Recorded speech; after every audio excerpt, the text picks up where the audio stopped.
सभी भक्तों को जय माता की। आज सुबह के इस ब्लॉग में आप सबको माता रानी की ओर से जो है ढेर सारी शुभकामनाएं। तो आइए भक्तों, आज का ये कथा प्रारंभ करते हैं। सुखदेव जी का जन्म कैसे हुआ। सुखदेव जी व्यास जी के और सुपुत्र माने जाते हैं। तो वेद व्यास जी जब अपने जो है भगवान विष्णु का अंश अवतार माने जाते हैं, भगवान शंकर से शक्तियाँ प्राप्त करके जब अपने आश्रम की ओर लौटे, तो उनके मन में भी विचार हुआ कि मेरे कोई संतान नहीं है, ना कोई स्त्री है, और बिना स्त्री से संतान कैसे होगी। इस चिंता को मन में सोच ही रहे थे, तो धृताची नाम की अप्सरा, सुंदर अप्सरा, जो उनके सम्मुख आने के लिए लालायित हो गई। तो जब अप्सरा ने देखा कि ऋषिवर चिंतन में हैं, अगर मैं सामने जाती हूँ तो कहीं मुझे ये श्राप ना दे दे। तो ये जब ऋषिवर की उस अप्सरा के ऊपर दृष्टि पड़ी, तो उन्हें वह अत्यंत काम मोहिनी लगी और उनके अंदर काम का भाव उत्पन्न हुआ। तो वो एकदम से सुगी पक्षी का रूप धारण कर गई। वो उनके आगे से जब सुगी पक्षी के रूप में उसने छलांग मारी, तो काम वासना के कारण जो है वेद व्यास जी का जो वीर्य संघलित होकर धरती पे गिर गया, जिस तेजवान वीर्य से सुखदेव जी का जन्म हुआ। उनके जन्म के समय ही उनके ऊपर आकाश से पुष्प वर्षा हुई और धीरे धीरे जो है उनका आकार बढ़ने लगा। सुखदेव जी जब बड़े हुए, तो वेद व्यास जी ने उन्हें शिक्षा हेतु जो है गुरु बृहस्पति जी के पास भेजा। गुरु बृहस्पति जी के पास उन्होंने अपना बचपन और अब युवावस्था पूर्ण करके पूरी दीक्षा लेकर के वहाँ से अपने मनों में विष्णु विचार करके वहाँ से वापिस आ गए। अपने पिता के पास आ गए, पिता के चरण वंदना करके उनसे कुछ विचार विमर्श करने लगे। तो पिता कहते हैं कि पुत्र, अब आपकी जो है दीक्षा पढ़ाई पूरी हो गई है। अब मैं ये चाहता हूँ कि सुशील कन्या के साथ तुम्हारा विवाह कर दूँ और तुम आगे पुत्र आदि तुम्हारे हों, और तुम आगे के लिए इस आश्रम की जो है, इस परिवार की जो है जिम्मेवारियों को उठा सको, और यज्ञ आदि करते हुए तुम अपना समय व्यतीत करो और ये पुण्य प्राप्त करो, ईश्वर की सेवा में लगो। तो सुखदेव जी अपने पिता के साथ संवाद में कहते हैं, जब हमारे जीवन में भी जब हमारे पुत्र या पुत्री पढ़ लिख के आते हैं, जब उन्हें हम समझाते हैं कि आप शादी ब्याह करो, तुम्हारा अब समय हो गया है, तो हमें अपने कैरियर को लेकर के बहुत कुछ सुनाते हैं। तो ऐसा ही सुखदेव जी और व्यास जी के बारे में कहा गया है भागवत में। तो सुखदेव जी को समझाते हुए व्यास जी कहते हैं कि तुम इस तरह से करें ताकि तुम आगे वाली जिम्मेवारियों को संभाल सकें। तो सुखदेव जी कहते हैं कि नहीं, आप तो महाज्ञानी हैं, आप वेदों को जानने वाले, आपने ही वेदों में 18 पुराण रचे हैं, आपने अपने जीवन में बहुत सारी उपलब्धियां प्राप्त की हैं, तो आप ये अज्ञानी कैसे हो रहे हैं। आपको ये कैसे पता कि मैं आपका पूर्व जन्म पुत्र था या पिता था, और मैं आपका क्या था। मैं इस मोह बंधन में नहीं पड़ना चाहता हूँ। ये तो पाप कर्म की चीज़ है। स्त्री जो है स्त्री का भोग करना जो है आने वाले संकट को पैदा करना है। सुखदेव जी द्वारा ये कहा गया कि पिताश्री, मैं बाल ब्रह्मचारी रहूँगा, मैं गृहस्थ जीवन जीऊँगा नहीं, क्योंकि गृहस्थ जीवन में जो भी आता है उसे पैसे कमाने के लिए भागना पड़ता है, बच्चों को पालने के लिए 100 प्रकार के काम करने पड़ते हैं, और अच्छे करते हुए वो बुरे भी हो जाते हैं। तो इस काम में मैं नहीं पड़ूँगा। तो कृपा करके, आप तो स्वयं बुद्धिमान हैं और आप पे भी माया का इतना प्रभाव है कि आप योगी होकर भी नहीं जान रहे हैं कि सत्य और असत्य में क्या भेद है। तो वेद व्यास जी बहुत अपने बच्चे को लेकर बड़े चिंतित हुए।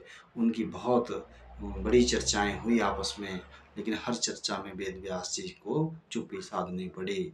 वो कहते हैं कि पुत्र, मुझे बड़ी खुशी है कि जिस ज्ञान को लेने के लिए बड़े बड़े महर्षि मुनि जो हजारों साल तपस्या करते हैं, वो ज्ञान तुम्हें सहज ही प्राप्त हो गया है। फिर भी मैं तुम्हें कहता हूँ कि गृहस्थ जीवन जो है सबसे अति उत्तम जीवन है, तुम इसको जियो। तो इसके विषय में वेद व्यास जी उनको कई कथाएं सुनाते हैं। वो कहते हैं कि भगवान विष्णु के बारे में जो मैंने देवी भागवत पुराण मैंने बताया है, ये पुत्र ये संसार माया से रचित हैं। और मैं फिर भी कहता हूँ कि बड़े बड़े महर्षि संतों ने जो है गृहस्थ जीवन जी करके परम गति पाई है। तुम ये क्यों नहीं समझते कि गृहस्थ एक अच्छा जो है धर्म है और गृहस्थ धर्म का पालन सबको करना चाहिए। तो सुखदेव जी इस चीज़ से बिल्कुल नकारते हैं कि ये मुझे नहीं करना, ये सब पाप की जो है पाप कर्म ही हैं, ये भोग विलास की चीज़ें हैं। पुत्र पैदा करना, पिता बनना और फिर पुत्र होने, ये सब गलत चीज़ें हैं, मुझे ये नहीं करना, मुझे बाल ब्रह्मचारी और मुझे महायोगी बनना है। और मैं इस चीज़ को बुरा समझता हूँ पिताश्री कि बार बार इस गंदे कुचैले शरीर को जिसमें पेशाब पॉटी कई कुछ रक्त मांस के इस चीज़ को जो है हम जो है अपना प्रिय समझ बैठते हैं। तो ये सब जो है योनि से निकले हुए ही जो है योनि द्वार से निकले हुए ही शरीर है, इसे हम अपना समझ बैठते हैं जो कि नाशवान है। तो इसलिए मैं पिताश्री इस कर्म में नहीं पढ़ना चाहता हूँ। चर्चा विचर्चा में वो भगवान विष्णु की कथा के प्रसंग में उन्हें बताते हैं कि भगवान विष्णु का जन्म कैसे हुआ। कहते हैं कि बट वृक्ष के पत्ते पर जब भगवान श्री हरि नारायण बालक रूप में प्रकट हुए और वो पाँव के अंगूठे को चूस रहे थे, और जब उन्होंने आंखें खोली तो उन्हें ये महसूस हुआ कि मैं कौन हूँ और मेरा जन्म क्यों हुआ है। तो ऐसा आकाशवाणी हुई, आकाशवाणी में मैया के आकाशवाणी में उन्हें दिव्य ध्वनि सुनाई गई और दिव्य बीज मंत्र सुनाई गई। और वो ये कहते हैं कि ये बीज मंत्र ध्वनि कौन बोल रहा होगा, ये नर है या स्त्री है या कोई नपुंसक है, ऐसा कौन होगा। ये सोचते ही उनके सामने माँ जगदम्बा प्रकट हुई। मैया के साथ और भी देवियाँ स्वाहा सुधा घृति आदि सभी माताएं प्रकट हो गई। जब भगवान विष्णु उनको निहारते हैं तो कहते हैं कि आप कौन हो और मैं कौन हूँ।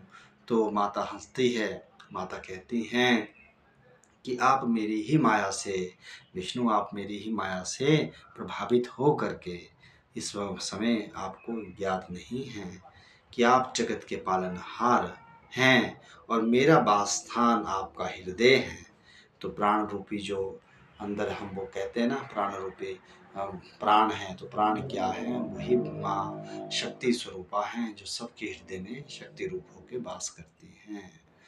तो कहती आत्मा जो है वही परमात्मा है और आत्मा ही प्राण रूपी है। तो हमारे विष्णु के शरीर में जो मैया का स्थान माता ने बताया कि आपके शरीर में मेरा स्थान जो है हृदय में है। तो ऐसे सब बातों को बताते हुए कि कुछ समय के बाद आपके नाभि कमल से ब्रह्मा जी उत्पन्न होंगे, वे सृष्टि का जो है संरचना करेंगे उनके द्वारा। और जब आपको क्रोध आएगा आपसे ही, आपके मध्य से ही भगवान शंकर उत्पन्न होंगे और वो जो है संहार का कार्य करेंगे और आप जो है पालनहार बनेंगे और आप बार बार जो है धरती पे प्रकटोगे और पापियों का नाश करेंगे। तो मैया ने ये कहा और मैया ने कहा कि मेरा वासस्थान आपके हृदय में ही रहेगा। तो ये मैया जो है आकाश मंडल से मैया बात करते हुए मैया जो है वहाँ से चले जाती हैं। तो ये कथा का प्रसंग जो है शुकदेव जी को व्यास जी कहते हैं। तो फिर कहते हैं कि जब ब्रह्मा विष्णु महेश भी जो है स्त्री के वशीभूत हैं, तो फिर मैं क्यों किसी स्त्री के वशीभूत होकर के अपना कर्म बिगाड़ना चाहता हूँ। तो मैं जो हूँ पिताश्री इस ब्याह बंधन में नहीं पड़ना चाहता, आप मुझे क्षमा करो। तो इस तरह दुखी होते हुए व्यास जो है वह चिंतित रहते हैं और उन्हें कहते हैं कि ठीक है पुत्र, तुम ये नहीं मानना चाहते हो तो तुम ऐसा करो, तुम राजा जनक के पास जाओ। तो राजा जनक जी के पास जाओ और राजा जनक जी तुम्हें ज्ञानियों में महाज्ञानी हैं, वो तुम्हें ज्ञान दे देंगे। तो सुखदेव जी के गुरु हुए राजा जनक। और राजा जनक के जब सुखदेव जी सुनते हैं वो कहते हैं कि वो तो स्वयं मेरे गुरु जो बृहस्पति जी थे वो तो स्वयं गृहस्थ बंधन में पड़े थे, ना वो ज्ञान दे पाए ना आप ज्ञान दे रहे हैं। अब आप राजा जनक के पास भेज रहे हैं। अब वो तो खुद भोग विलास में पड़े हुए राजा बने हुए, राज्य भार संभाल रहे हैं, पत्नियां उनकी हैं साथ में। अब वो मुझे क्या ज्ञान देंगे, जो खुद ही उस कर्म कांड में पड़े हैं, अब मुझे क्या बताएंगे। तो ये कहते हुए, उनके प्रसंग कहते हुए शुकदेव जी कहते हैं कि ये तो जानना मुझे जरूरी है कि एक राजा को ज्ञान कैसे आ गया, भोग विलास करते हुए पृथ्वी पे सब कुछ भोग आदि सब कर्म करते हुए कैसे महाज्ञानी हो गए, तो ये जानना तो मुझे है ही। तो वो उनकी चरण स्पर्श करके जाते चले जाते हैं। तो व्यास जी कहते हैं कि उनसे ज्ञान लेके पुत्र मेरे आश्रम में आ जाना। तो वो चले जाते हैं। जब वो उनके पास पहुंचते हैं तो वो जब जो है जनकपुरी जाते हैं, तो जनकपुरी का कार्यभार देख के अत्यंत मन मोहित हो जाते हैं कि एक ऐसा कैसे हो सकता है। धर्मपरायण लोग हैं, अच्छा आचरण करने वाले लोग हैं, भगवान को मानने वाले लोग हैं। द्वार पे जाते हैं, द्वारपाल उनको जाने नहीं देता। द्वारपाल से चर्चा विचर्चा में वो अति प्रसन्न होते हैं। जब वो महल के अंदर जाते हैं तो स्त्रियां, राजा की स्त्रियां उनकी बड़ी सेवा भाव करते हैं। तो इस तरह से जो है उन्होंने अंत में स्वीकार कर ही लिया कि जो गृहस्थ जीवन ही अच्छा जीवन है। तो साथियों, ये जो मैंने आपको आज कथा सुनाई, ये हमारे जीवन में भी लागू होती है। ऋषि महर्षियों ने देखो कैसे कैसे इन हमारे जो है ग्रंथों को का निर्माण किया, जो हमारे जीवन में भी ये होता है, हमारे बच्चों के साथ भी ये होता है।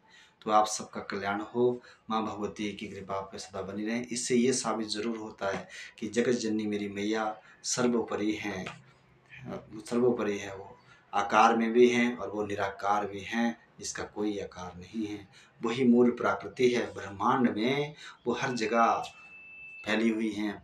आप में भी है, मुझ में भी है, सर्वत्र में वही फैली हुई हैं। इसलिए उनकी शरण में जाना चाहिए। जो कर्म करते हुए सभी भोगों को देते हुए मोक्ष को देती हैं, वो माँ भुवनेश्वरी ही हैं। तो सभी भक्तों को जय माता की। खुश रहिए और माँ का गुणगान करते रहिए। जय माता की।